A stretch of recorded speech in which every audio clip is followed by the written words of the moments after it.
Good morning, everyone. I'm McKenzie Keuhnlein. We want to start off with another check of that forecast with meteorologist Heather Pauloff, and looks like we're bracing for another round of heat and humidity today. A 27-year-old man is dead after a shooting on the city's east side yesterday.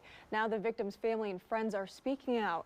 Here's 13 ABC's Kayla Molinder. As thousands of students across the U.S. head back to the classroom, a new study shows just how easily children can get COVID-19. 2 people are in the hospital after a car crash. It happened just north of Dorr Street in Douglas. Toledo police say that just before 7:30 last night, 2 vehicles hit head-on. According to witnesses, one of the cars flipped onto its side. 2 people were taken to the hospital with injuries officers described as not life-threatening. Northbound Douglas was shut down for more than an hour while crews worked to clean up the street. The cause of that crash is still under investigation. Well, good morning, everyone. We want to get another check of that forecast with meteorologist Heather Pauloff. And Heather, the big question today, will we need to water the plants? Because looking behind you, looks like that might be taken care of. The former manager of the Lorraine Hotel in Toledo will spend time behind bars for what a federal judge is calling a $3.9 million real estate investment scheme. According to the U.S. Attorney's Office, Ronald Wilson, who is 47 years old, pleaded guilty to fraud, conspiracy, and embezzlement. A judge sentenced Wilson to 7.5 years behind bars, plus ordered him to pay more than $3 million in restitution. Wilson was the former manager of the Lorraine Hotel that was forced to shut down in October 2019 due to poor living conditions and financial issues.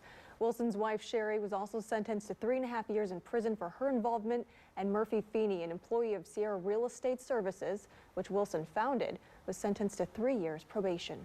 Congress members are slowly working on a new coronavirus relief bill. Both sides met yesterday and talked through partisan issues during what members called a productive meeting.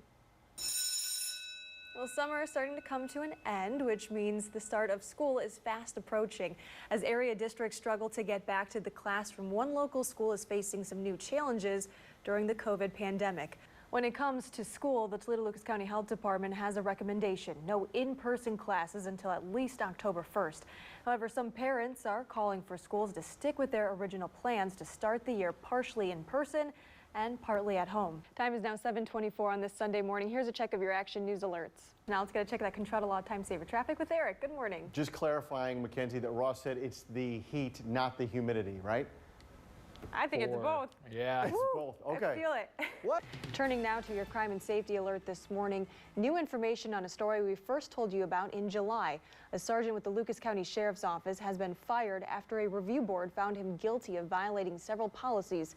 An investigation into Sergeant Samuel Meisinger began after a comment he made on social media that many deemed as being racist and offensive when it comes to the 4 Black City Council members being investigated for an alleged bribery scheme. The comment that was made says, quote, "Welcome FBI." That was 13 ABC's Steve Slifka with that report. We're also learning more about Toledo Public Schools' plan for fall sports.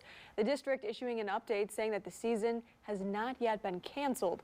Instead, the district is saying that sports are postponed. A girl who was severely injured during an apartment fire is getting an emotional lift from friends and family. And if you're looking for a way to help volunteer to clean up the Maumee River, the Partners for Clean Streams is holding multiple events starting this morning. Well, the goal is to collect lead and fishing lines that may have been left behind during the spring fishing run.